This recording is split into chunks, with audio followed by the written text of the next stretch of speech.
자, 우리 교재를 보시면 모든 물건의 공통적 효력이에요. 모든 물건은 우선적 효력인 것이 있다. 또 하나 모든 물권자들은 물권적 청권이라는 것을 인정한다. 이거 없는 물권자는 없다. 그러면 8명의 물권자들은 모두 물권 청권을 다 인정해줘요. 물권 청권이란 말이 뭐냐? 물권 청권 굉장히 중요한 파트예요. 이거는 처음에 한 번도 빠진 적이 없어요. 꼭 나오는데 이 다음에 보면 아주 쉬운 문제 나올 수 있고 중간 난이도 나올 수 있고 굉장히 어려운 문제 나올 수 있고 그래서 조금씩 가면서 문제 풀 때까지 점점 어려운 문제 접근해 가요. 막 이 다음에 복잡한 사례까지도 많이 풀어요. 그래서 상중하 문제가 뭐가 나올지 몰라요. 먼저 기본부터 잡아볼게요. 모든 물권자한테는 물권적 청권 인정한다. 그러면 물권 청권이란 말이 뭐냐? 물권적 청구권. 누군가가 내 물건을, 내 물건이니까 8가지 물건이 있어요. 소유권이건 전세권이건 뭐 지상권이건 내 물건을 침해했다. 내 물건을 침해했다는 이런 결과가 있거나 또는 침해할 염려, 가능성, 이런 가능성이 있을 때 이 물권자들이 이 침해를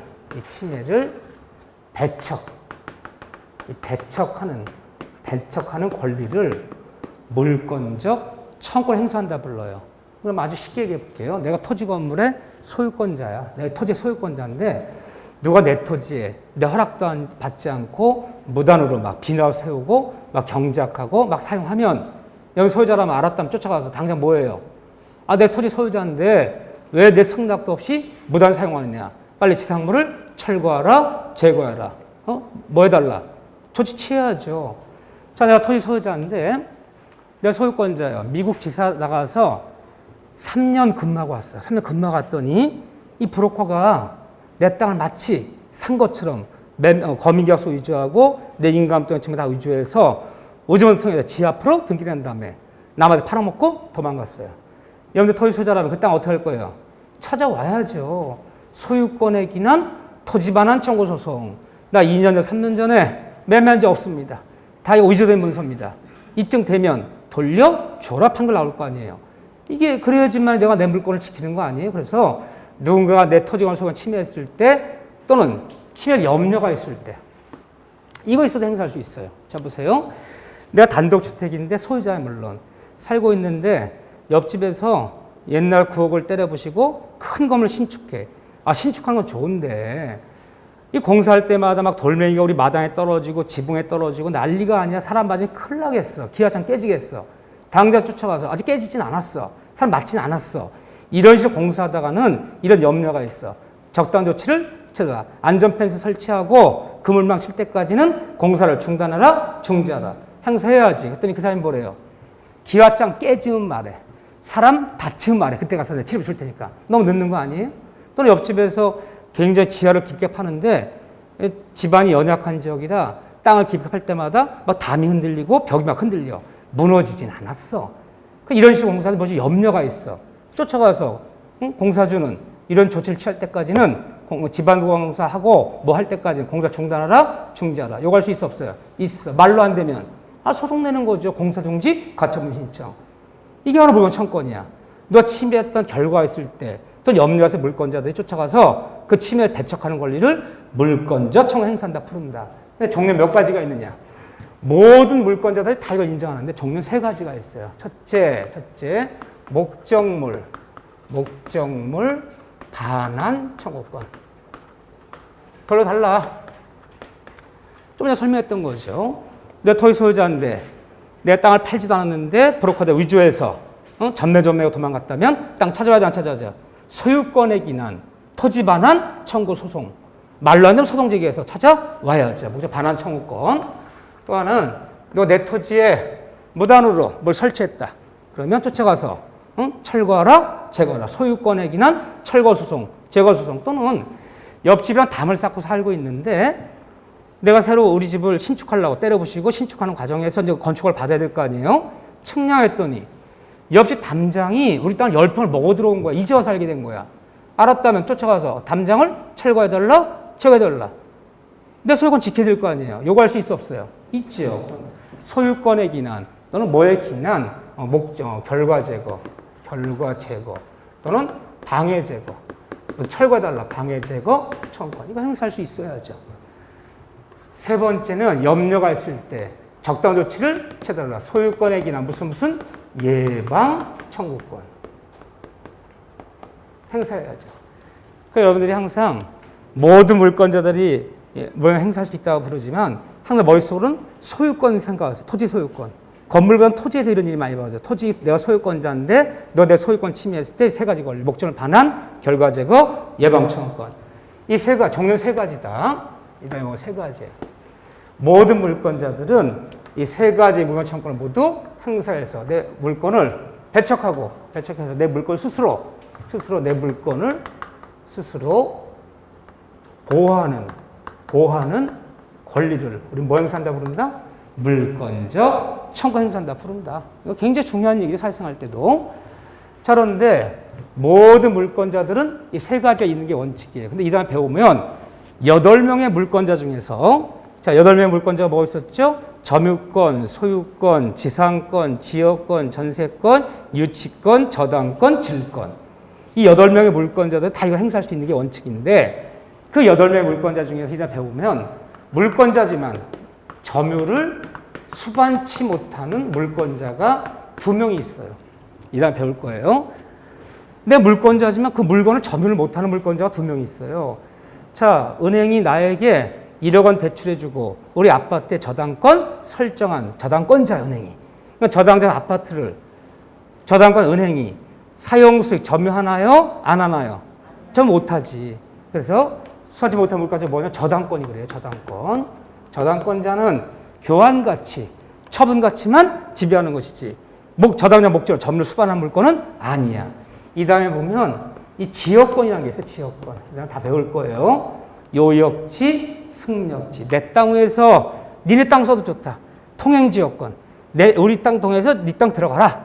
이 지역권 설정에도 가끔 통로 쓴다는 것이지 남의 땅에 지역권 설정했다고 해서 360일 그 땅을 점유할 권리는 없어. 이제 배워요. 그래서 지역권 이 2명은 점유를 수반하지 못한 물권자는 이 세 가지 물권 중에서 뭐가 없느냐 그러면 다른 다 있어.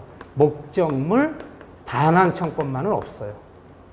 목적물 반환 청구권만은 행사할 수 없고 이 2명은 결과 제거, 방해 제거, 무슨 예방 청구권 행사해야지. 이거는 인정치 않는다. 이거는 이 다음에 배울 얘기야. 그냥 지나간 말로 이렇게요.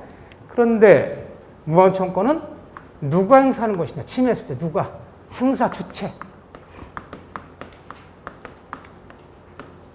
누가란 얘기죠, 결국은. 누가 행사하는 것이냐?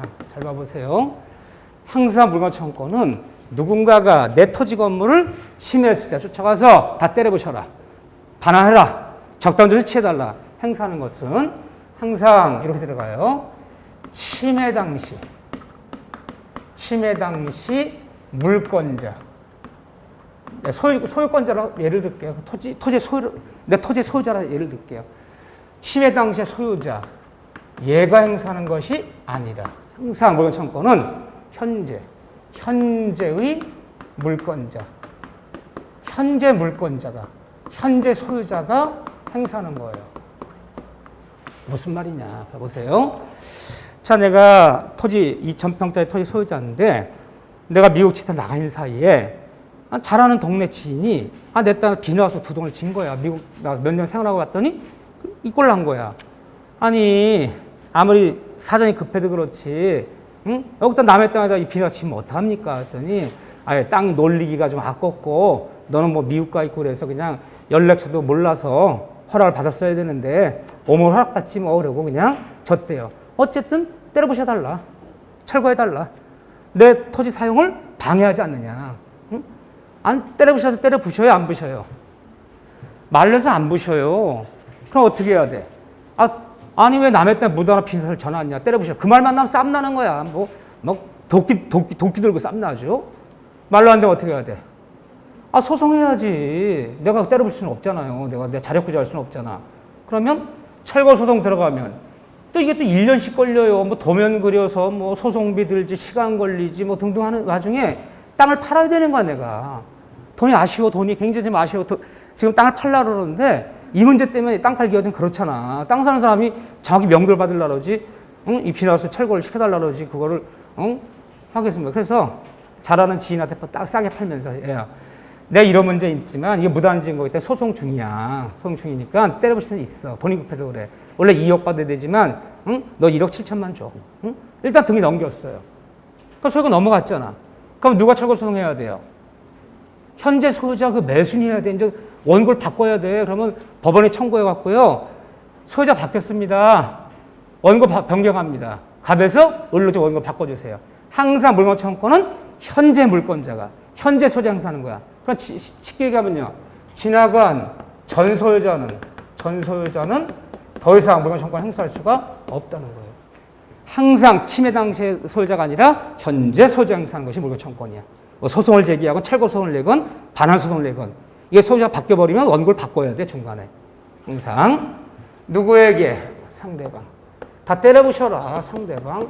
누구에게 행사할 것이냐. 그러면 항상 물건 청구권은 침해자가 상대방이 아니라 현재의 점유자. 현재 점유자가 누구냐? 현재 나에게 방해 상태를 야기시키고 있는 사람.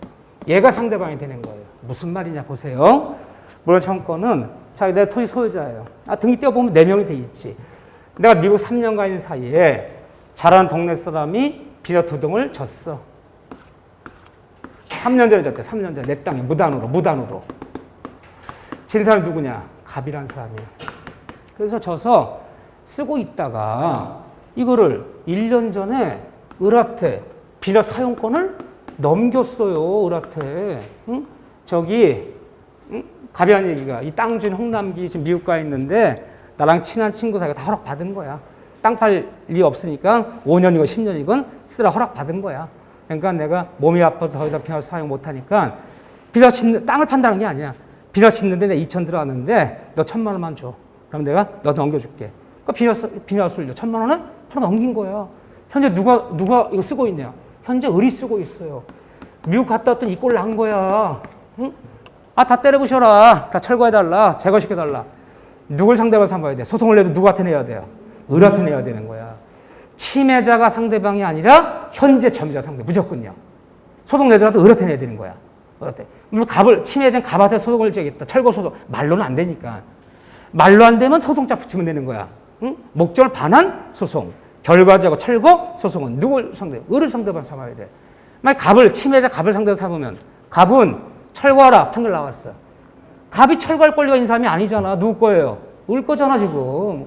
그거 소송 하나만 하는 소송이 돼버린 거야. 그래서 항상 물건청구권은 침해 당시의 물권자가 아니라 현재 물권자가 지나간 전 소유자는 더 이상 행사할 수는 없고 누가 상대방이야? 침해자가 아니라 현재 점유자 상대방이 되는 거야.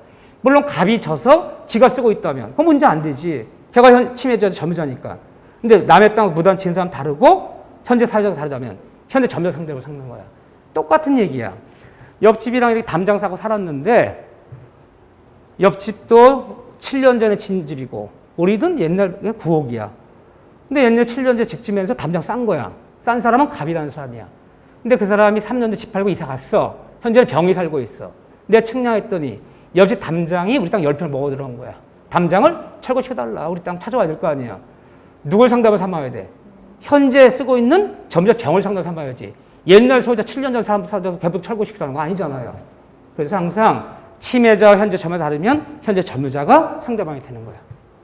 그런데 이때 현재 점유자의 선이 무과시라면 나는 몰랐다. 담장이 싸져 있어서 그냥 대장 떼어보고 등기 떼어봐서 그냥 대지 몇 평에 건편 몇 평이라 그래서 그냥 사 들어왔을 뿐이지. 난 무단으로 이거 남의 땅 뭔지 몰랐다. 현재 점유자가 선이래. 몰랐대. 선이. 그리고 무과실이래요. 대장 믿고 등기 믿고 거래했대요. 선이 무과실이라면 현재 점유자가 선이 무과실인 상태에서 쫓아가서 담장 때려보셔라. 요구할 수 있을까요? 없을까요? 있어요. 행사 가능해요. 현재 점유자 선이 무과실 행사 못하는 거 아니에요. 측량했더니 어쨌든 옆집 담장이 우리 땅을 10평 먹어 들어왔다면 현재 그 새로운 집주인한테 쫓아가서 초요하는 거지. 그 사람이 몰랐다고 해서 철거 거부할 권리는 없어요. 때려 부시고 다른 민사 문제는 나한테 집한 전소유자와 니네 둘이 해결해. 그거는 응? 현재 전부자가 선의무과실인지 또는 고의 과실 여부는 요건이 아니야. 논할 필요 없어.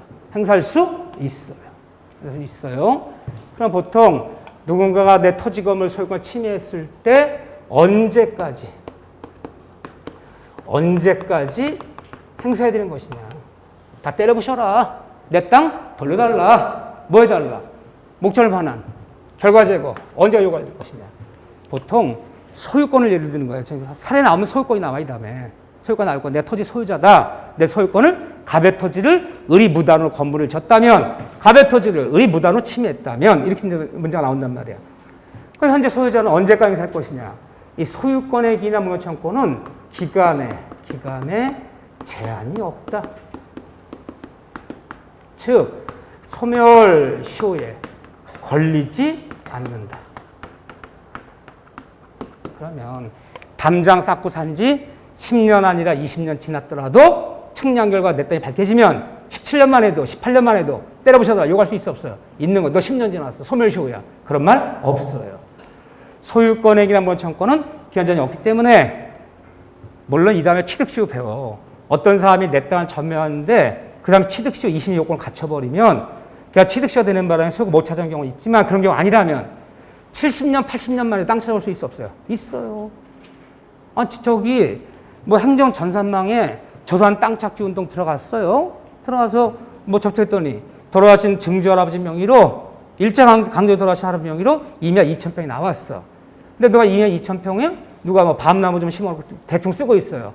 나 토지 소유자다. 70년만 돌려달라. 받아올 수 있어 없어요? 있는 거야. 응? 소유가 무효청구는 소멸시효라는 말 없어요. 30년, 40년 만에도 담장 때려볼 수 있고 몇십 년 만에 땅 찾아올 수 있는 거지. 몇 년 지났다고 행사 못한다는 법은 없는 거예요. 이때 판례는 다 판례만 보는 거예요.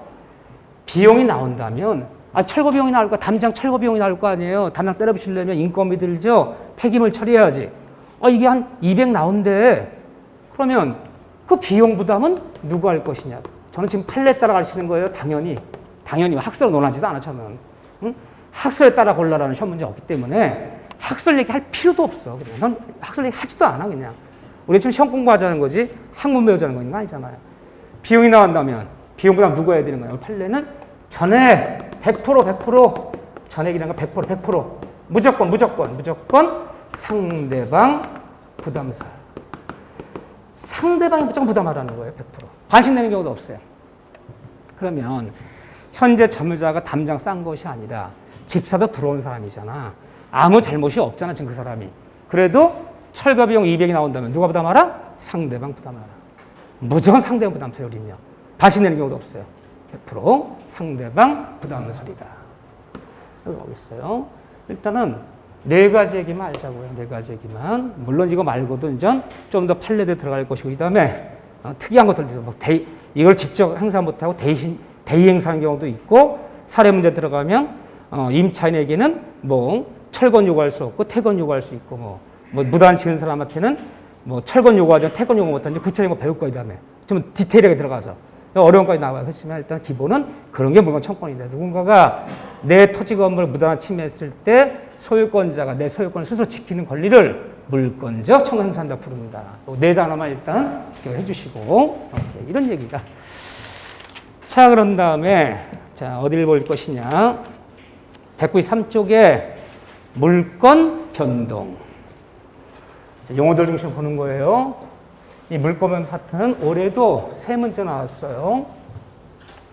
근데 물권 변동 파트는 등기랑 관련되어 있어요. 다 등기법이에요. 그래서 첫 번째 기초 강의 갈 때는 등기법 여러분들이 2바퀴 돌아올 때까지는 제가 판례를 정리를 안 해요.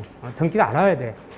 2바퀴 돌면 5월 달부터는 제가 이 부당 물권 변동 판례, 등기 추정력, 중간 생략 등기, 가등기, 등기 청구권 이런 것들 여러분들이 등기 신청과 청구 다 등기법 배워요. 그러니까 익숙해졌을 때 판례를 정리하지 내가 여기를 등기법도 안 나갔는데 정리한다 2시간씩 쓸 수가 없어요. 나중에 하게 되는데 자 보시죠. 3문제 나오는데 이 물권법에서 물권 변동 반드시 맞춰야 돼요. 그러면 물건의 변동. 변동이란 말이 뭐였죠? 그래요. 첫째 시간 저 만나서 첫 시간에 몸풀기로 한번 한 거야. 변동이란 말은 발생, 변경, 소멸을 줄여서 변동이라고 본다. 그러면 물건의 발생, 변경, 소멸. 다른 말로 물건의 득실, 변경. 사람이 토지 건물, 왜 토지 건물 얘기를 하냐. 앞으로 저랑 이제 물건물 공부할 때 동사는 잊으셨네요. 동사는. 기계 한 대가 젖소 한 마리가 중경을 볼 때 젖소 한 마리 중개할 일 없잖아요. 무조건 다 부동산 얘기는 토지 건물이 아니라 무조건요. 그래서 40문제 중에서 동사를 사례를 냈어. 기계 한 대가 이건 유치권밖에 없어. 유치권도 그런 잘 안 내요. 그래서 40문제 중에 39문제는 무조건 판례를 묶건 사례를 묶건 무조건 토지 건물이 이렇게 들어가야 돼요. 부동산 민법이죠. 우리가 부동산 중개하는 거지 동산 중개할 일 없잖아요. 그래서 그냥 민법처럼이 아니라 부동산 중개에 필요한 민법적 소양을 테스트한다. 그렇게 보시면 돼. 그럼 토지 건물에 어떤 사람이 토지 건물에 소유권을 얻거나 소유권을 잃거나 권리가 변경되는 이걸 물건의 변동이라고 불러요. 근데 물건 변동의 원인. 그러면 왜 사람이 토지 건물에 물건이 발생되기도 하고 변경되기도 하고 소멸되기도 하고 아주 쉬운 얘기를 하면 왜 사람이 토지 건물에 소유권을 잃기도 하고 소유권을 얻기도 하고 소유 변동되는 원인이 뭐냐? 이런 일이 왜 생기는 거냐? 원인은 뭘까요? 제가 이제 중요한 얘기를 하나 할게요. 앞으로 민법 총칙을 배우건 물권법을 배우건 또는 계약법을 배우건 사람과 사람 사이에 왜 부동산의 권리변동이 생길까요? 그 원인은 항상 둘 중에 하나야. 둘 중에 하나야. 하나는 법률행위. 이 법률행위를 통해서 이거 생기는 거야. 법률행위란 말 뜻이 뭐였죠? 사람의 행위 중에서 내 원했던 사람과 원했던 대로 의사표시해서 내 원했던 대로 권리변동을 일으켜 가는 거. 각종 계약이 가장 대표적이죠. 그러면 우리 아버지께서 부동산 참 많으시는데 연로하셔서 돌아가시기 전에 유언장 썼어요. 나 죽고 돌랑 어디 있는 토지는 둘째 아들한테, 어디 있는 건물은 첫째 아들한테, 어디 있는 땅은 막내딸에게 다 유언장 남겼어요. 그러면 그 유언을 통해서 상속인데 소유권 취득하는 것은 법률행위예요? 기타행위예요? 법률행위잖아요. 돌아가신 우리 아버지가 내 원했던 사람한테 의사표 원했던 대로 권리변동 일으키잖아요. 유언유증은 법률행위야. 이걸 통해서 득실변동 생기는 거 부동산 하나는 법률행위가 아닌 기타행위, 법률의 규정. 이것이 아닌 둘 중에 하나예요. 이거에 따라 부동산 득실변동이 벌어져요. 해보세요. 법률의 규정은 당사자들의 의사를 고려함이 없이 법률 규정 몇 점 몇 항에 따라서 법률의 규정에 따라서 획일적으로 뭘 원했는지 원하지 않는지 논할 필요 없어. 획일적으로 처리해버리는 거예요. 획일적으로 권리무관계를 주는 거야. 자, 그러면 우리 아버지가 재산이 참 많으신데 유언장도 남기지 않고 유언도 안 남겨 갑자기 10년 한번 돌아졌어.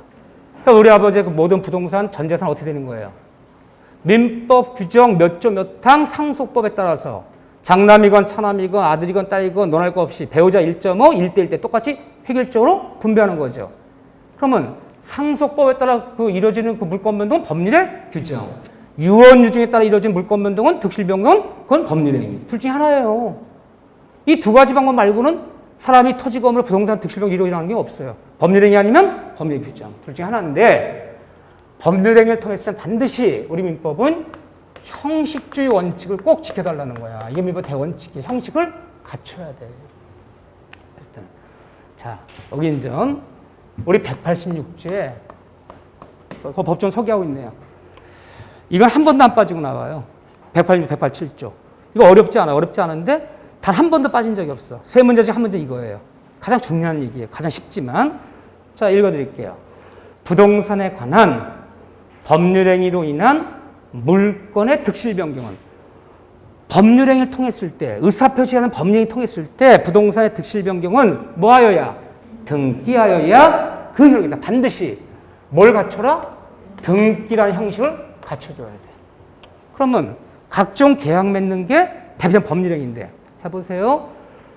부동산 매매 계약 맺어서 잔금 다 치렀어. 매수인 잔금 치르고 매매한 부동산 아파트 명도 받아서 매수인 사용하고 있어. 근데 아직 등기를 안 냈어. 그럼 법적으로는 소유권 변동 벌어진 거 안 벌어진 거야? 내가 아파트 매매해서요 잔금 치르고 아파트 인도받아 사용하고 있는데 아직 매수인 앞으로 소유권 이전 등기 형식 등기는 안 내서 형식 갖추지 않았어. 그러니까 법적으로 소유권 변동 벌어져 안 벌어져요? 안 벌어지는 거야. 그거 누구 거야? 매도인 거야. 뭐 하여야? 등기하여야.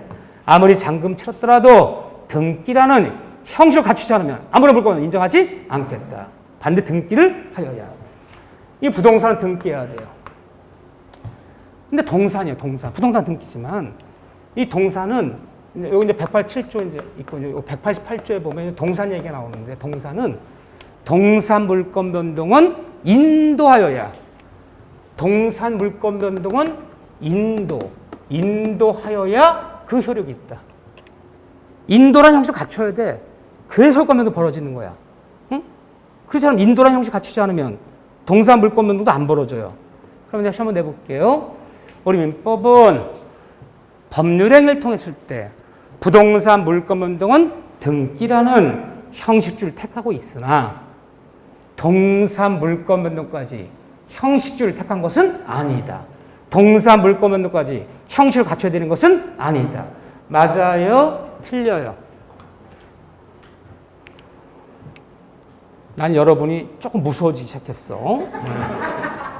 칠판에 써놓고도 대답을 안 해. 그 여러분들 그 관념이 무서운 거야.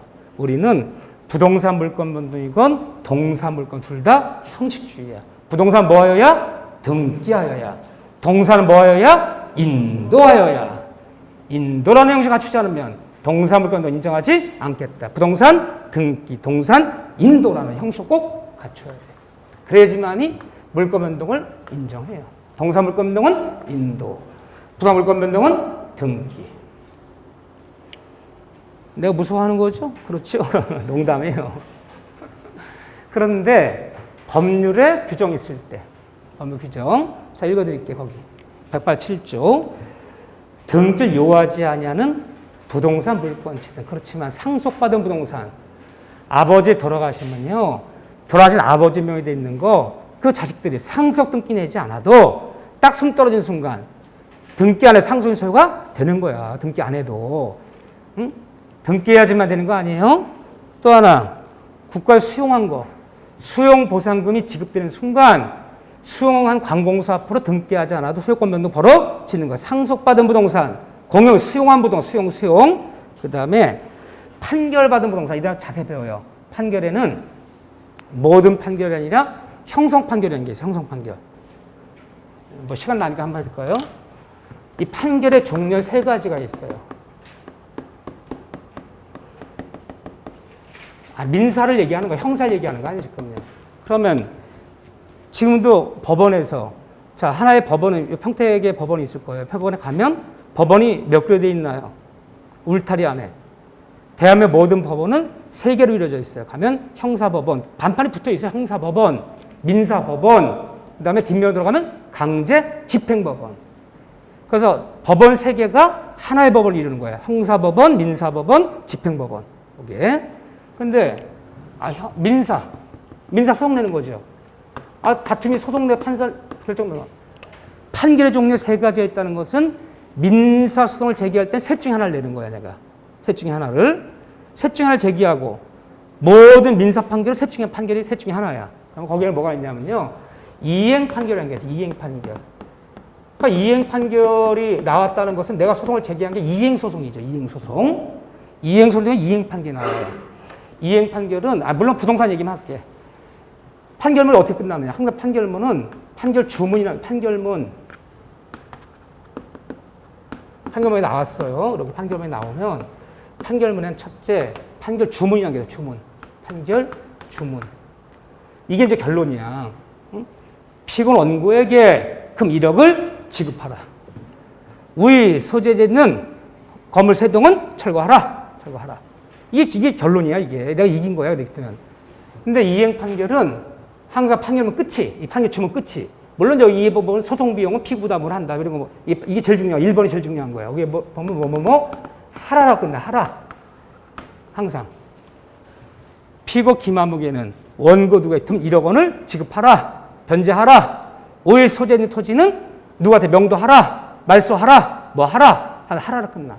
하라로 끝나는 것을 이행 판결이라고 불러요. 이행 판결. 또 하나의 판결은 뭐가 있냐면요. 형성 판결이에요. 형성 판결. 그러니까 형성 판결 나온다는 얘기는 소송을 제기할 때 형성 소송을 제기한 거야. 이 형성 판결은 판결 주문이 어떻게 끝나느냐. 부동산 얘기가 나오든 뭐가 나오든 한다라고 한다. 한다. 하라가 아니라 한다. 우리 소재된 부동산은 상속 지분대로 이렇게 분할하라가 아니라 분할한다. 한다. 이혼 소송이 대표적인 형성 소송이에요. 이혼 소송이. 그래서 말로 협의혼이 안 되니까 소송을 제기했어요. 재판상 이혼이에요. 그래서 원고 김아무개는 여자와 피고 여자 남편한테 이혼소송 제기한 거야. 피고 김아무개라는 누구는 몇 월 며칠 2020년 12월 2일부로 이혼하라가 아니라 이혼한다. 이혼한다. 이 형성 판결 몰라. 한다란 말 떨어지면 다 끝난 거야. 이 자리에서 모든 건 다 법적 형성이 다 끝난 거야. 그럼 우리가 보통 이혼소송 형성 판결인데 판사협에서 2020년 12월 2일부로 원고 누구와 피고 누구는 이혼한다. 그럼 이혼된 거 안 된 거야? 이혼된 거야. 그 자리에 이혼된 거야. 다만 우리가 이제 형식 절차를 밟아야 돼. 그 이혼 판결 갖고 와서 어디 구청이나 시청 가서 이렇게 신고하고 그러는 거는 그 형식에 불과한 거야. 이혼된 거야. 우리 소재는 부동산은 이렇게 분할한다. 분할된 거야. 분할된 게 안 해. 분필된 게 안 해. 분할된 거야. 그 자리에서 다 끝난 거야. 판사 앞에서 모든 것이 다 끝나는 것이 한다라 끝나는 거야. 다만 나머지는 형식 갖추는 거 불과해. 그럼 만약 이혼소리 형성 소송이기 때문에 이혼한다 말 떨어졌는데 남자와 여자한테 여보 언제 만나서 저기 신고할까? 이 남자가 남의 앞길 조질 일 있나? 무슨 여보니? 내가 네 여보니? 판사 말 못 들었어? 한다. 지금부터 남된 거야. 아직 접수 안 했잖아. 접수 안 해도 이혼된 거야. 지금. 분할한다. 한다는 말로 끝나면 다 등기하잖아도 뭐 하잖아도 다 끝난 거야. 근데 이행 판결이 많아요. 90%는 이 판결이에요. 90%는 거기다가 소송이. 하라고 했어. 피고는 원고에게 피고 앞에 등기를 말소하고 원고에게 이전을 격려하라. 안 하네? 판결하는데 안 해요. 안 하면 어떻게 해야 돼? 하라는데 안 하잖아. 집행을 해야 될 거 아니야. 판결 갖고 와서. 봐라 판사 하나도 안 하니까 내가 이렇게 단독 신청할 테니까 판결 처음 할 테니까 등기해달라. 집행을 안 하면 안 되는 거야. 이건요. 응? 모든 판결 중에서 형성 판결만은 등기하잖아도. 또 하나 판결이 뭐가 있냐. 확인 판결이 있어요. 판결 종류가 세 가지라는 것은 민사소송을 셋 중에 하나를 제기하는 거야. 이행의 소송 아니면 형성 소송 아니면 확인 소송 셋 중에 하나 되는 거. 이거 빼기는 없어요. 소송 종류로. 확인 판결은 그냥 판결 주문에 뭐뭐임을 확인한다. 확인한 말 꼭 집어넣어요. 확인만 해주는 거야. 확인만 해줘도 이 분쟁이 끝난 게 참 많아요. 대표적인 게 뭔가요? 친자 확인 소송. 원고 정아무개는 피고 정아무개의 자식임을 확인하라는 소송을 제기했어요. 유전자 검사에서. 왜? 상속받으려고. 또 정종땅 때문에 싸움이 났어. 정종땅 때문에. 근데 이게 지금 명의는 정선명이 돼 있는데 이 정종 땅이라 명시탁한 땅이란 말이야. 싸움 났어. 그러면 간편하게 확인하자. 판사한테 이게 정종 땅인지 정선 땅인지를 확인해달라. 확인만 해도 분쟁이 끝날 수 있잖아요. 그래서 확인 소송은 이걸 바탕으로 해서 다른 소송 들어간 경우가 참 많아요. 상속 소송이라든가 이런 거요. 확인만 해주는 거예요. 근데 어쨌든 모든 판결 중에서 부동산 관련 판결은 무슨 판결은 등기하지 않아도 형성 판결은 그 판결 갖고 등기 안 해도 득실만 벌어진 거예요. 나머지 판결 받으면요. 판결만 갖고 가서 등기를 내야 되는 거지. 판결 받았다고 해서 소유권 변동 벌어지는 거는 아니에요.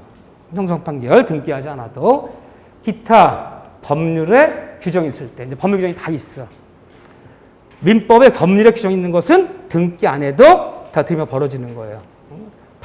그래서 보통 상속, 판결, 경매가 있어요. 경매. 자, 평택 지원에서 물건 번호, 사건 번호에서 경매한데 내 경락대 완납 시키면요. 경락대 완납 시에 경락자는 뭐 하잖아도 등기하잖아도 소유권 취득이 되는 거야. 법률에서 경락대 완납 시에. 단 보세요. 이에 의한 부동산 물권 취득은 등기를 요하지 않는다. 경락대금 완납 시에 아버지 돌아가신 순간 상속 등기하잖아도 수용보상금 지급 시에 수용관공서가 등기하잖아도 판사에 비해서 형성 판결 등기하잖아도 그러나 등기를 하지 아니하면 이를 처분하지는 못한다. 등기 안 해도 득실 변경 인정해요. 남한테 팔아먹을 때는 뭐 해야 돼요? 상속 등기 낸 다음에 경락자 경락받은 부동산 팔아먹을 때는 경락자 등기 낸 다음에 처분해야죠. 그럼 187조에 있는 상속, 판결, 경매, 공용진수는 기타 법률 규정은 등기가 물권 변동의 요건 아니지만 무슨 요건은 되냐? 처분 요건은 되는 거예요. 팔아먹을 때는 등기한 다음에 팔아야 돼요. 단 처분할 때 등기한 다음에 처분해라. 여기 들어가는 거죠. 이런 얘기들을 등기법에서 이제 자세히 배울 거예요. 민법을 겹쳐요, 여기는요. 그렇지만 어렵지 않아도 잘 나오는 단다시 문제예요. 그러면 정리합시다. 자, 잡아보세요. 모든 부동산 물권 변동은 등기하여야 그 효력을 인정한다. 맞아요, 틀려요? 모든 때문에 틀렸어요. 뭐 했을 때만? 법률행위 했을 때만. 모든이 아니죠. 법률의 규정은 뭐 하잖아도 등기하잖아도 물권의 득실 변경을 인정하잖아요. 모든이 아니라 뭐 했을 때만? 법률행위 했을 때만 등기하라는 거지. 모든 게 등기해야 된다는 얘기는 아니잖아요. 지금요. 상속받은 부동산 판결받은 거 뭐 하잖아도 등기하잖아도 인정하잖아요. 모든이 아니라 뭐 했을 때? 법률행위 했을 때만은. 또 부동산만 등기라는 형식이 아니라 동산도 인도라는 형식을 갖춰야 동산이 벌어진다. 응? 거기도 형식주의라는 거. 자, 그런 얘기들이 여기 나와 있어요. 나머지 거기 뭐 다른 거 볼 거 없고 이제 공시 원칙, 공신의 원칙. 요거만 설명드릴게요. 공신력. 다 등기법에서 다 볼 것들이야. 그렇지만 일단 물권은 아까도 봤지만 재산은 재산 중에 채권은 공시하지 않는다. 채권자 채면 네 둘 말면 되지. 3자들이 몰랐다고 해서 피해받을 염려가 없지만 물권은 공시해야 된다. 공시. 그렇죠? 공시 원칙. 공시해라. 공개 전시. 남들이 알아보게끔 공시하지 않으면 그 권리도 인정할 수 없다. 이 공시를 해야 되는데 공시 방법에는 몇 가지가 있냐. 알리는 방법 몇 가지가 있냐. 남들한테 공개 전시하는 거. 공개 전시. 어떤 사람이 어떤 물건에 어떤 물건이 있는지를 남들한테 알리는 거죠. 알려야 돼. 공시 방법이 몇 가지가 있나요? 물건 중에서 부동산이라는 것을 남한테 공시한 방법은 등기요. 등기부를 통해. 등기부에는 두 가지가 있잖아요. 토지 등기부, 건물 등기부. 그래서 우리는 부동산 종류는 토지, 건물 두 가지만 인정하는 거야. 남의 토지 정착물, 토지에 붙은 담벼락, 대문 두자, 정원수, 바위돌 이런 건 다 토지 일부야. 그렇죠? 알려라. 또 하나의 공시 방법이 뭐냐? 동산 공시 방법이에요. 부동산은 딱 종류 두 가지니까 국가 장부를 몇 가지 만들면 돼. 토지 등기부, 건물 등기부 두 가지 만들면 다 공시할 수 있어. 문서로. 동산은 몇 가지야, 동산은? 수만 가지야. 다이아 등록원부, 냉장고 등록부, 명품시계 등록원부, 세탁기 등록부, TV 등록부 다 장부를 만들 수가 없잖아. 국가에서 관리할 수가 없잖아. 부동산 딱 두 개 만들면 돼. 토지, 건물. 이건 수만 가지잖아. 그럼 일일이 장부를 국가에 만들 수가 없으니까 할 수 없이 동산은 점유. 가지고 있다면 그 권리가 있다라고 알자. 동산은 점유가 있는 곳에 권리가 있다라고 알리는 거야. 너무 수만 가지로 장부를 만들 수가 없어. 그러면 내가 시계를 차고 다니면 여러분들 어떻게 알고 계셔야 돼? 내가 시계를 차고 다니면 이 동산, 이 시계에 대한 소유권은 나에게 있다라고 알면 돼. 동산 수만 가지를 어떻게 가지고 있다면 권리 있다고 볼 수 없지. 수만 가지로 다 장부를 만들 수가 없잖아요. 동산 공시만 점유는 공시 방법으로 완벽해 좀 불완전해요. 좀 불완전하지. 그래서 좀 어쩔 수가 없는 거예요. 그래서 동산 공시는 점유인데 이 동산 중에 몇 가지만 부동산처럼 취급해주는 준부동산이라는 것이 있죠. 이것만은 장을 몇 개 두는 게 있어요. 자동차 등록원부. 자동차 중고차 차고 팔아도 자동차 중고차 끌고 오더라도 자동차 등록원부에 그 변경 안 해놓으면요. 나 자동차 소유권 취득 못해요. 자동차 선박 등기부 또는 뭐 항공기 중장비 등록원부 몇 가지는 두고 있어. 그 장비를 두고 있는 건 거기에 기재해야 돼. 그렇죠? 자동차, 항공기, 중장비 같은 거. 그 몇 가지는 두고 있죠. 자동차라든가 항공기, 선박 같은 거 빼놓고는 다 점유야. 가지고 있다면 권리가 있다 알 수밖에 없어. 불안정하지만 또 하나의 공시 방법이 뭐가 있냐? 세 가지가 있는 거야. 응? 또 하나는 관습법이 인정하는 공시 방법이 있잖아요. 물건에도 알리는 방법이 있잖아요. 아까 뭐라 그랬지? 팻말 붙여놓고. 입도 선매했어. 과일 장사가 여름철에 와서 사과밭에서 배가서 있는 과일 다 입도 선매해버렸어.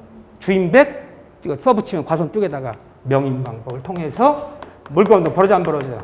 벌어지죠. 세 가지야.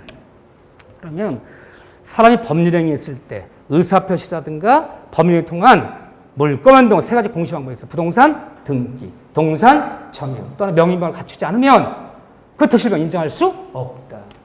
그렇죠? 이게 공시원칙 알려야 돼요.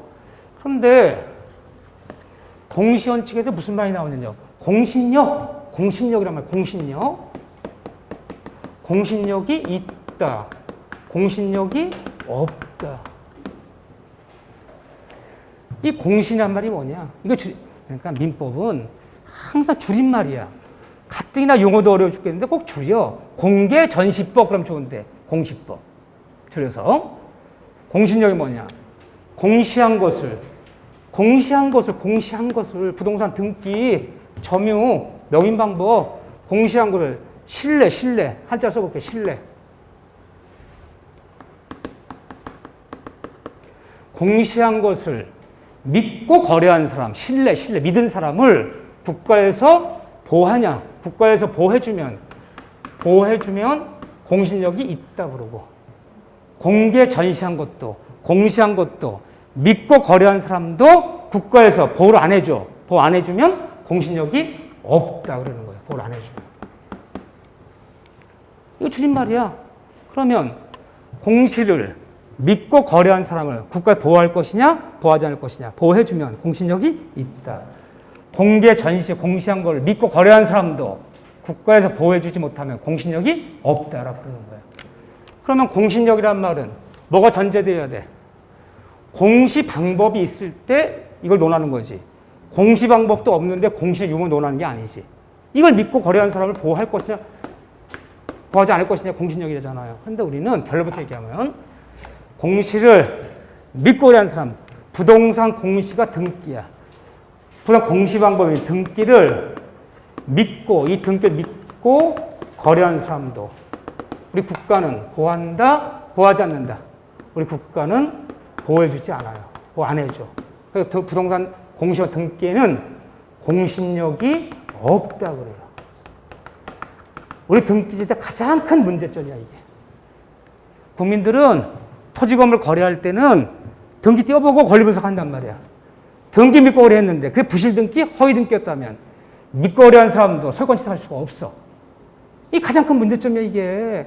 뭐든지 등기하라며. 근데 등기 믿고 거래한 사람도 보호를 못 받잖아. 자 보세요. 공신이 없다는 얘기가 뭔가. 이 부동산은 어느 부동산에 진실한, 토지 건물 생각합시다. 어떤 진실한 소유자와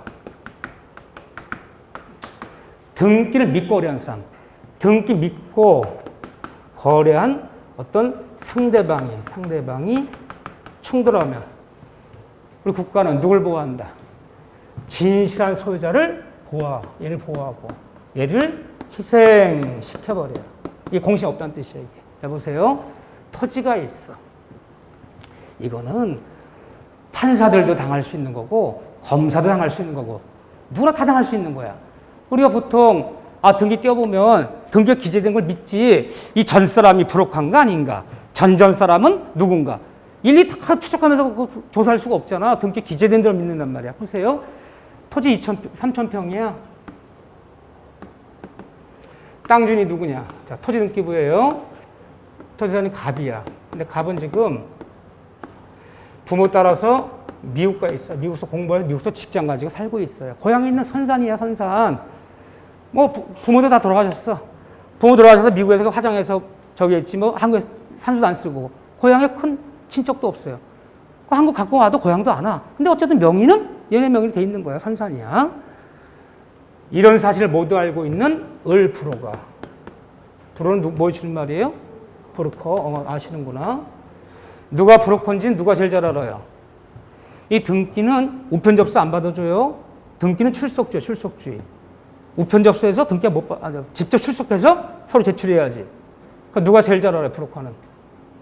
등기관들이 등기세 공부하는 사람들이 제일 잘 알아요. 쟤들 맨날 하는 일 없이 맨날 등기세 공부해서 맨날 공책에다 맨날 열람해보고 맨날 등기 보는 거 띄워보고 뭐하고 하는 애들이야. 뭐 반 브로커지 뭐. 그렇잖아.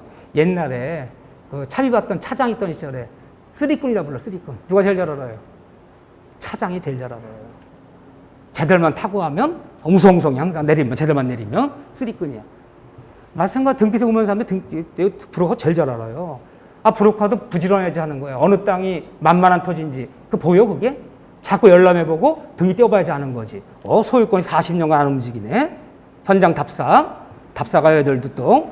혼자 가기도 심심하니까 같이 또 짝져서 가요. 답사. 했더니, 여기 땅들이 제법 땅값이 비싼 변들이 외곽이 됐는데, 한 300평이 그냥 방치돼 있다시피 그냥 뭐 쓰레기나 쌓여있고, 관리가 안 되는 것 같아. 그러니까 신상조사 들어가. 주거에 살았는지 후손도 여기 안 산대. 만만하잖아. 땅 주인이 지금 지네 땅인지 지금 잃어버리고 있어. 잘 모르고 있나 봐. 이런 걸 해먹어야 되는 거야. 걸리면 안 되잖아. 걸리면. 응? 죽고 나서 걸리면 돼. 다 30년 만에 걸렸어. 죽었네 이미? 잘 보고 잘 썼어. 그러니까 얘들도 부지런해야 돼. 등기소 자꾸 열람해보고 열람할 때 어디만 보냐. 갑구만 봐요. 갑구만. 다른 거 보지도 않아. 갑구만 쫙 보면 아니 해방된 지가 언젠데 아직도 일제시 때 명의가 안 움직여? 최종 명의가 일제시 때야. 1940몇 년이야. 요거 문제 좀 있겠죠? 답사. 그래요. 그래서 이게 안 움직여. 근데 보통 아는 사람이 해먹는 거, 아는 사람이. 모르는 사람이 어떤 땅에 어떤 거를 해먹어. 자, 미국 가서 안 와, 얘가. 다 위조하는 거죠? 위조하기 쉬워요, 어려워요? 일도 하냐. 대한민국 등기소에서 위조인지 안 하는지 심사할 권한도 없어. 저기 인감증 위조된 이제 현미광 봐. 김주사 현미광 봐. 현미광. 대한민국 관공서에서 인감증 첨부하면 인감증명 현미광 갖다 감정하는 사람 아무도 없어. 쓱 보고 통과지. 요즘 다 컴퓨터로 뜨면 아무것도 다 똑같아. 그러니까 지금 인감증에 대해서 필요 없어. 내가 볼 때는 더 사기지만 처먹고 좋게 돼 있어. 인감증 첨부하면 이틀 걸려 3일 걸려 인감증 진위 여부를 확인해야 될 거 아니야. 전문 감정가 불러서 감정해야 될 거 아니야. 감정하는 거 아무도 없잖아. 쓱쓱 넘기면서 첨부됐으면 첨부. 뭐로 인감증이 때려다녀. 괜히 국가는 인감증명 관리한다고 인적 낭비. 직원이 있어야 될 거 아니야. 동사무소마다. 관리하냐고 또 물적, 그 공간이 있어야 되고. 국민들은 인감증명의 진실성도 이제는 확인할 길이 없고. 국가에서 뭐라 얘기했어요? 인감증명 관리는 해주지만 국가에서 인감의 진정성은 보장하지 않는다. 그럼 뭐로 해? 원래 인감증명제도를 폐지하려고 그랬어. 국민들은 뭐 할 때마다 인감에 뛰어다니냐고 시간 걸려. 관리하냐고 국가에도 돈 들어. 인감의 진위 여부도 가리는 데가 마땅치 않아, 이제. 인감증명이야. 지금 폰뱅킹으로 전화로 1억, 2억도 다 이체시키는 판에 무슨 놈의 인감 뛰어다니는 그 무슨 의미가 있어. 그러니까 폐지하려고 했어, 국가가 원래. 그랬더니 국민이 난리가 났어. 그럼 우리 뭐 믿고 거래하냐. 국민들이 반대해서 인감에 폐지 안 했어요. 그래서 관리는 해주겠다. 관리는 해주는데 인감의 진위 여부는 국가가 보장하지 않는다. 분명히 얘기하고 있어. 그래서 사실은 등기 낼 때 다 뭐 서로 많이 들어가잖아요. 막. 그거 왜 첨부하는 거야? 별의별 거 다 뭐 첨부된 거 많잖아. 그 진정성 확보하려는 거야. 진정. 허위등기 부실기 방지하려고. 그렇지만 대한민국 등기관들은요. 실적 심사권이 없어. 의심스럽게 조사 확인할 권한이 없어. 인감적 위조의 여부도 등기관들 심사할 권한이 없어. 형사 심사권밖에 없단 말이야. 그러면 내가 생각은 그래요. 요즘 뭐든지 뭐 이렇게 뭐 지문과 삑 하면 뭐 국가에서 뭐 반대 삑 하면 이상 왔다 갔다 다 알아. 그럼 앞으로 등기 낼 때 그냥 매동을 낼 수 있는 그냥 다 지문 다 등록해놓고 가서 지문만 찍어주면 저기요 넘겨주세요. 지문 찍으면 더 무서워 뭐 필요해. 이게 진정 확보하는 거예요. 서류를 갖고 하니까 오히려 부실등기, 허위등기, 사기치는 등기가 나오는 거예요. 오히려. 본인이 직접 출석해서 이거 찍어라. 그래서 앞에서 얘기하라. 거기다 써라 신청서에. 소유 이전 등기 넘겨주라. 그리고 본인이 확인됐으면 넘기면 될 거 아니야. 세금만 내면 될 거 아니야. 얼마나 간단해. 근데 왜 안 해요? 못해서 안 하는 게 아니라 지금 모든 게 우리나라가 전산화라든가 이게 IT가 얼마나 발전한 나라인데. 여러분들 어느 음식점 가서 밥 먹어도 다 알아. 카드만 긁고 오면 다 알아. 속일 수도 없어. 응? 그거 찾아내는데 한나절이면 다 찾아내. 응? 카드만 썼다 그러면. 근데 왜 이거는 등기는 옛날 일제강점 때부터 서류 잔뜩 인감증명 첨부할 거냐 안 할 거냐 뭐 등기필증 첨부하냐 안 하냐 시작해서 법무사 밥 먹으라고. 원래 법무사 제도는 옛날에 우리 법원 공무원이 판사 법률가들이 부족할 때 원래 그 보조했던 제도인데 우리만 있었던 게 아니에요. 동양권은 다 있었어요. 일본도 법무사 제도가 있고 한국도 대만도 있었어요. 다 폐지했어요. 한국만 법무사 제도가 남아있어. 등기 우리만 쓰는 거 아니야. 독일법을 택한 나라 다 등기 제도 다 있어. 이렇게 등기 복잡한 나라 우리나라밖에 없어. 진정 확보는 본인 확인하면 되는 거야. 다 간편하게 고쳤단 말이야. 근데 우리는 그걸 없애버리면 법무사가 큰일 나요. 참 복잡한 나라야. 죠. 그래서 위조문서 이거 만들기 쉬워요. 뭐 신분증 위조하는 것도 주민증 위조하는 것도 쉬워. 저한테 5만 원만 보내주세요. 내가 3일 내에 보내줄게. 중국한테 의뢰해갖고 내가 저 인터넷으로. 똑같아. 진짜 전문가가 막 감정 안 하고. 그러니까 신분증 내보세요 해도 의미가 없는 거야. 아, 신분증도 복사해서 내야지. 진짜 내지도 않아. 복사. 앞뒤 복사. 그 무슨 의미가 있어, 그거. 오히려 사기쳐먹기 좋죠. 그거 다 위조해갖고, 아니, 내가 흥분할 일은 아니고. 그래서 이전 등기, 원인은 매매. 통과된단 말이야. 심사 통과한단 말이야. 더군다나 대한민국 등기관들은 실심사건이 없단 말이야. 형식만 심사해야 돼. 신청서에 기재할 사항이 기재돼 있고 첨부되면 통과되는 거지. 위조된 여부를 심사할 권한도 없어요. 을부로 등기 냈어. 이게 언제냐? 이게 2018년이야. 급매물, 급세일. 말만 잘하면 팍팍 깎아줌. 팔고 도망가야 될 거 아니에요. 언제가 나타날 거 아니에요. 그러더니 이게 2020년 3월에 뭐 시가 한 5억 나는 땅을 3억에 원인은 소유권 이전 2020년 3월 25일 날 원인은 매매 소유자 병 등기 났어요. 얘 등기 믿고 오려는 사람이야. 얘가 미국에서 2020년 10월 달에 왔더니 땅이 어디가 있어요? 여기가 있잖아. 땅 찾아와야 안 찾아와요? 찾아와야지. 이게 찾아오는 게 뭐예요? 소유권에 기인한 목적을 반한 청구소송. 판사님, 이거 위조된 겁니다. 저 매매자 없습니다. 위조된 거 어떻게 입증해요? 을 브로커는 도망갔어. 이놈 지금 홍콩으로 떴어. 위조된 거 어떻게 입증해요? 저 매매한 적 없습니다. 제 을이 브로커입니다. 중간에 있는 브로커입니다. 저 미국 가는 사이 다 위조된 겁니다. 저거. 어떻게 입증해요? 이게 진짜 판 적 없어. 진짜 위조된 거야. 입증하는 거 어려워 쉬워요? 쉬워요. 100% 입증돼. 등기소에는 이 소유권 이전이 들어갈 때 들어갔던 첨부서류 있어요. 첨부서류. 그거 안 버려. 다 비치 보존해놔 그거. 10년씩 비치 보존해놓는단 말이에요. 그 원본. 근데 들어갈 때 첨부서류 있을 거 아니야. 뭐 모임장이라든가 무슨 뭐 다 들어간 거 있잖아. 그거 내 거 아닙니다. 내 인감 아닙니다. 그 첨부서류를 버리지 않고 다 보고 비치 보존해놓고 있단 말이야. 그러면 이 소송이 걸리면 갑이 청구해요. 저기요, 등기대 보관되어 있는 그 신청되던 신청서랑 첨부서류 원본을 반출해달라. 법원에서 등기소로 반출 명령이 가요. 반출해라. 원본 봐야지 하는 거예요. 원본 봐야지. 입증되죠? 이게 진짜 위조된 거면 입증되는 건 일도 아니야. 이거는 입증됐어. 그럼 판사가 뭐래요? 돌려줘라. 얘를 보호하지 얘를 보호하지 않아. 그러니까 얘는 억울해 안 억울해요? 억울한 정도가 아니지. 그래도 얘를 희생시켜. 둘 다 보호할 수가 없잖아. 얘는 도망갔어. 얘는 홍콩으로 도망갔어. 그럼 우리 둘 중에 얘를 보호하고 얘 머리를 깨트린다니까. 물론 얘는 얘한테 형사 문제, 민사 문제는 네가 알아서 처리할 문제야. 얘가 알아서 처리할 문제가 아니야.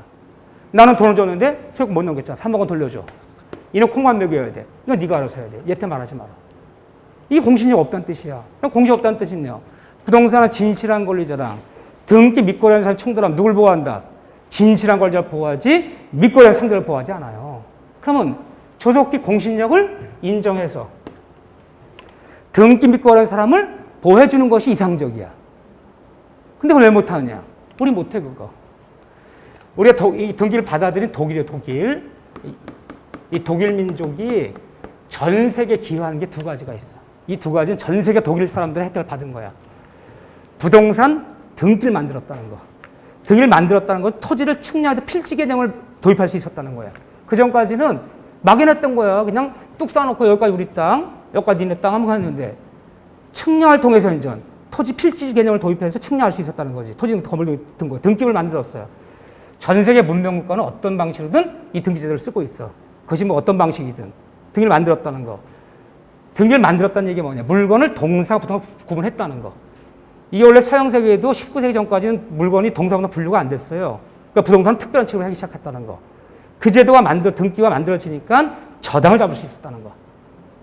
등기부가 없으면 돈을 빌려 저당을 잡을 수가 없어요. 지금 가장 단편 담보제도가 저당제도야. 그래서 등기부 만들어주고 저당제도 도입했다는 게 전 세계 공헌한, 독일의 법학이 공헌한 거예요. 그 데르만법의 공헌인데 이 독일은 공신력이 있어요. 부동산의 등기부 공신력이 있어요. 자, 독일이라 칩시다. 독일은 땅이야. 한번 위조해보자고, 우리처럼. 갑이라는 사람이 독일 사람이 등기부 똑같이 생겼어요? 똑같이 생겼어요. 독일의 등기부를 양식을 일본 애들이 받아들여서 표지부 갑을구라고 한 것을 올해 그대로 복사 떠다가 표지부 갑을구 우리말로 바꿔 쓴 거야. 양식 똑같아, 세 나라는.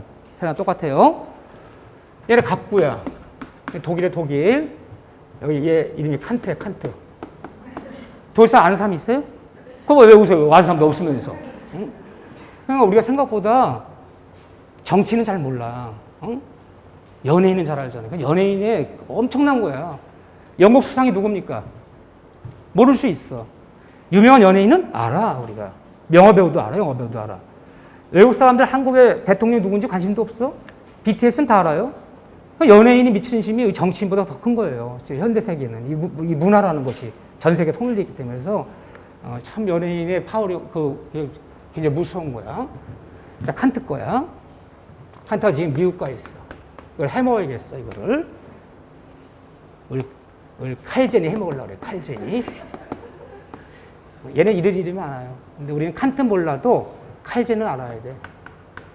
이 칼제니 누구냐면 21살에 독일 나치헌법 만든 애예요, 제가. 천재예요, 천재. 응? 베를린 대학 법학과 수석으로 졸업해갖고 21살에 이미 나치헌법을 만들어, 제가. 그 나치헌법을 근거로 2차 대전 일으키고 유태인을 학살한 거야. 근데 얘는 학자였기 때문에 처벌을 안 받았어. 학자 뭐 잘못했어? 학문적으로 논리수한 건데. 근데 칼젠이 우리와 연결받아. 70년, 60년대 서울대학교 법대교에서 김철수라든가 권영수 같은 사람이 독일 유학과, 우리 독일법이니까 이 사람부터 배웠어요. 이 사람한테 배워서 뭘 만들었어? 유신헌법을 만들었어. 그래갖고. 그래서 우리가 영향 미친 사람이에요, 칼젠이. 그러니까 여러분들이 배우시는 거 있죠? 법단계설. 법에는 서로 여기 순위가 있다, 단계가 있다. 헌법 밑에 법률이 있고, 법률 밑에 명령이 있고, 명령 밑에 규칙이 있다. 이거 배웠죠? 이거 누가 만든 거냐? 칼젠이 만든 거야. 법에도 순위가 있는 거야. 헌법이 최고법이고, 그 밑에 법률이고, 법률 밑에 명령이고, 규칙이고. 그러니까 서로 충돌되면 상위법이 우선하는 거고. 이걸 만든 게 칼젠이야. 칼젠은 알아야지, 우리가. 유신헌법까지도 영향을 미쳤죠. 자, 의존을 통해서 더 내려고 그래요. 미국 가에 있어, 칸트는. 그러면 다 의존문서 통했어. 그럼 독일은 실적 심사권이 있어요. 신청이 들어오면 등기 덥석 안 내줘요. 사기친 건 아닌지, 우지된 건 아닌지, 정말 매매한 건지 다 확인조사해요, 등기관들이. 확인조사해서 확실할 때만 등기를 받아줘요. 그러니까 웬만하면 부실등기, 우지등기 이 과정에서 미등기 전매한 거, 명신탁한 거, 사기친 거, 뭐한 거, 웬만하면 다 걸려. 근데 안 걸릴 수 있지. 원래 10사람이 한 명 돈을 못 막는다 그러잖아. 아, 이걸 통과했네? 통과해서 등기 난 거야. 실적 심사권이 있어요. 우리 등기관들 실적 심사권이 있어, 없어요? 없어요, 우리나라 등기관들은. 더군다나 등기는 즉일 처리주의예요. 신청될 건지 등기가 각하될 건지는 당일날 결정해야 되는 거야, 다. 그런데 왜 실적 심사권이 없습니까? 대한민국 등기관들은 의심서 조사 확인할 권한이 없어요. 왜 없을까요? 가난한 나라에서 줄 수가 없어. 독일에 제일 많은 공무원이 누구냐? 교육공무원이에요. 제일 많은 숫자가. 두 번째 등기공무원이에요. 우리나라 동사무소 있듯이 등기소가 있어. 인원이 그 정도 되니까 등기신청 들어오면요. 갑시다. 조사하는 거야. 내가 등기소 근무하는 직원이야. 나한테 아파트 매매했다가 이전 등기 신청 하나 들어왔어. 이게 3일이 걸릴지 일주일이 걸릴지 몰라. 다 조사할 거야, 내가. 확실할 때만 등기를 받아줘. 인원이 엄청 많아야죠. 아, 대한민국 지금 등기소에 몇 명 안 돼. 그래, 여러분들 평택만 해도 평택에서 이사철에 아파트 4번 이사철 하루에 100건씩 들어올 거야, 100건씩. 다 조사 확인해봐. 그러면 나한테 6개월 걸려야 돼. 확인하려면. 저기요, 저기 6개월 기다리시죠. 지금 대기 인원이 많아. 인원 10배성 뽑아야 돼, 지금보다. 동사무 직원만큼 둬야 돼, 동사무소마다. 가난한 나라에서 지금 등기, 버거지구면 10배성 뽑을 수가 없잖아. 등기소를 동사무소 앞에 다 세울 수가 없잖아. 그러니까 어떻게 해? 서류만 보고 이상 없으면 통과. 그게 되는 거야, 가난하기 때문에. 못 잡았어. 요거를 다시, 얘 위조된 거야, 독일이야. 안칼젠이 샀어, 안칼젠. 얘 칼 안 드네, 얘는 안칼젠. 아, 미국 갔더니 여기가 있네. 이놈은 도망가고. 소송 제기했어요. 판사님, 나 3년 전에 판 적 없습니다. 다 위조된 겁니다. 돌려주라 해주세요. 그러면 국가에서 나서요. 칸트야, 미안하다. 이걸 우리가 잡아냈어야 되는데, 실신사건이 있잖아. 조사 확인해 다 잡아서 못 잡았다. 얘는 등기 믿고 오라는 사람이야. 얘 소유권 취득한다. 이러면 우리도 하지. 얘는 어떻게 하고? 국가에서 미국 왜 갔어? 미국 왜 갔어? 너 하필 왜 네 걸 위조했어? 그냥 살다 보면 재수없는 일이 있는 거야. 너 잊어. 이러면 우리도 하지. 얘를 보호해야 될 거 아니야, 얘를. 얘는 국가에서 땅을 줄 수는 없어. 얘는 등기비관서 땅을 얘가 취득해요. 얘는 국가에 보상금을 줘요. 땅과 회장도 보상금을 줘요. 미안하다. 보상금. 둘 다 보호해야 돼. 보상금을 주려면 국가에 뭐가 있어야 돼? 돈이 있어야 돼. 그래서 얘는 권원보험 같은 걸 실시하는 거야. 그래서 독일에 부동산 가진 사람들은 보험료 다 내야 돼. 우리 세금 내듯이. 1년에 0.1% 내야 돼. 돈 모아놓고 있다가 이런 일 당하면 진실한 거잖아, 보상금. 믿고 한 사람은 그건 친다. 그런 다음에 이놈 잡아서 배를 째건 등을 따건 콩밥 먹이건 그거 국가의 문제고. 국가도 걷어들이고 못 가고 국가의 문제고. 두 명을 다 보호해야 돼. 그러니까 우리가 공신을 인정하려면요. 등기소 지금보다 10배 이상 신설해야 되고 등기공무원 10배 이상 뽑아야 되고 국가 재정을 마련해야 되는데 국민들 이 부동산에서 이렇게 부실 허위 등기 때문에 피해받고 그러면 이거 다 해야 되니까 보상금 마련해야 되니까 한 내 생각 30조로 마련해야 돼 앞으로. 그러니까 앞으로 토지건을 가진 사람들 보험료로 1%씩 내. 정권 뒤집어진다. 못하는 거야. 돈이 없으니까. 그거 할 수 없이 누구를 머리 깨는 거야. 믿고 상대방을 머리 깨고 진정으로 보호하는 거야. 그래서 이것이 되려면 저속의 실적 심사권을 도입하고 국가 재정을 확보하기 위해서 권원보험 같은 걸 실시하고 그게 될 때까지 공신을 인정할 수가 없어. 못해서 못하는 게 아니야. 돈이 없으면 못하는 거야. 다 돈 문제예요. 그렇지만 동산에는 공신력이 있다 그래요.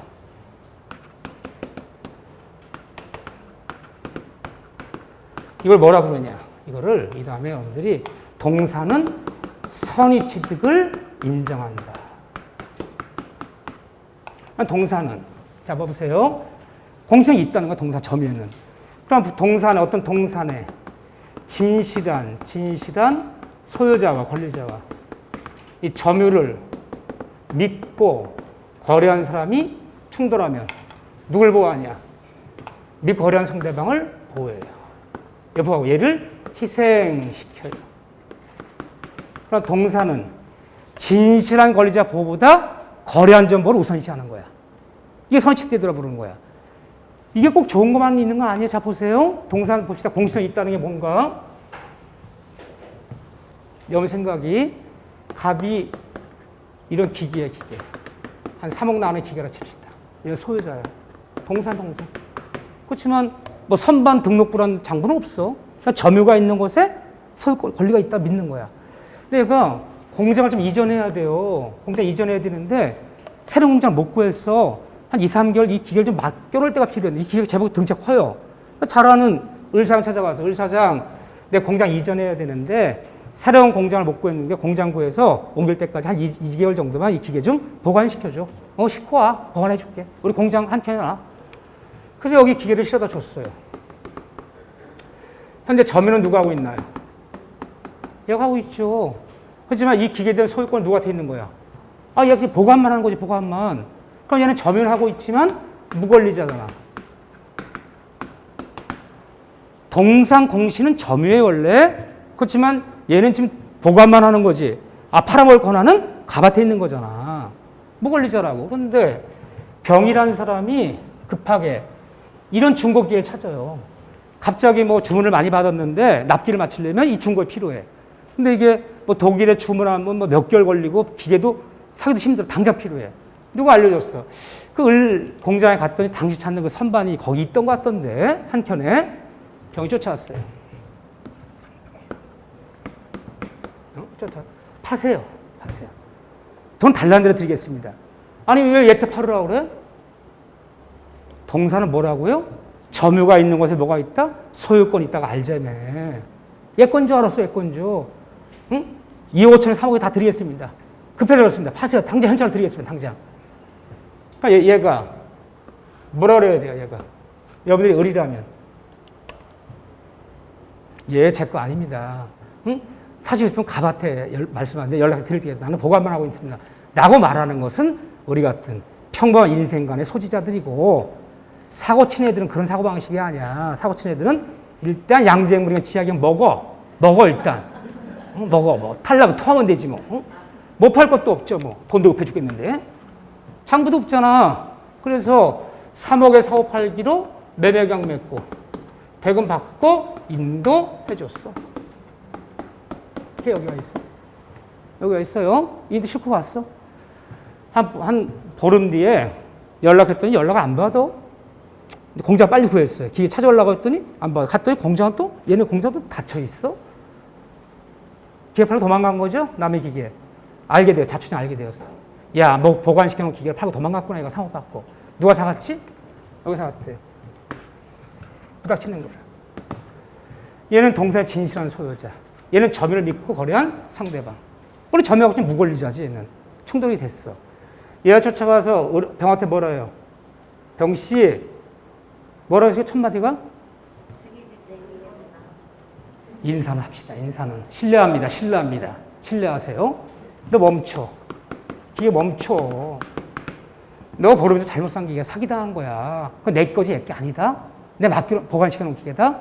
너 얘 사기당했으니까 얘 형사고에서 콩밥 먹이고 니돈 3억은 얘 달라고 그러고 걔 돌려줘. 안 돌려줘요? 안 돌려줘, 얘가. 이 매매할 때 점을 믿고 거래했는데 이 양도인이 비록 무권리자라도 믿고 거래한 상대방이 공연한 거래였고 평온한 거래였고 선이었고 무과실로 거래해서 인도받았다면 동산 소유권 취득합니다. 얘가 취득하는 거예요. 이 믿고 거래한 사람 보호해요. 거래한 점 보고 우선시해. 그러니까 얘가 취득하면 얘가 희생되는 거예요. 소유권 뺏기는 거예요. 그러니까 공시를 인정하면 거래 안전을 보호하고 밑거래한 사람 보호한다는 장점도 있지만 진실한 거래자 국가에서 보상 안 해줘요. 기가 안 물어줘. 이놈은 도망갔고. 그럼 결국은요. 동사는 거래 안전 보호, 밑거래 상대방 보호를 진실한 거래보다 우선시하는 거고 부동산은 진실한 거래자 보호를 거래 상대방보다 우선시하는 거지. 이게 입법 정체의 문제지. 중간에 있는 놈은 먹고 도망갔고. 이게 논리의 문제가 아니라 둘째 누굴 머리 깨뜨릴 것이냐. 동사는 얘 머리가 깨져. 얘 머리가. 이걸 선이 취득해 부르는 거예요. 선이 거랬다면 얘는 선이 취득합니다.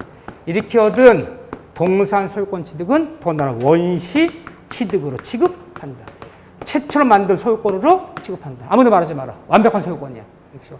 근데 우리는 동산 시험범위예요? 시험범위가 아니에요. 동산 안 나와. 그럼 선의택 안 나와. 10년에 한 번 나와. 10년에. 동산 중개할 일 없잖아. 부산 중개해야지. 그래서 어쨌든 공시 있다 없다 이런 차이가 난다는 거. 공시를 믿고 거래하는 사람 보호할 것이냐 보호하지 않을 것이냐. 오늘 진도는 여기까지예요. 그 뒤에 가등기 이런 거 안 해요. 이 다음에 가등기 이런 거 4월부터예요. 제가 4월부터. 두 번째 강의 들어갔을 때 추정료 이런 거는. 다음 시간에는 다음 주에는 점유권, 미리 예고가 점유권, 소유권, 용의물권 세 군데 할 거예요. 세 군데. 다음 주에는. 자, 오늘 고생 많으셨고요. 수고하셨어요. 이렇게 처음에는 더딘 것 같고 뭐 이렇게 이야기 듣는 것 같지만 이렇게 한번 듣는 거랑 안 듣는 거 차이가 나요. 고생하셨습니다.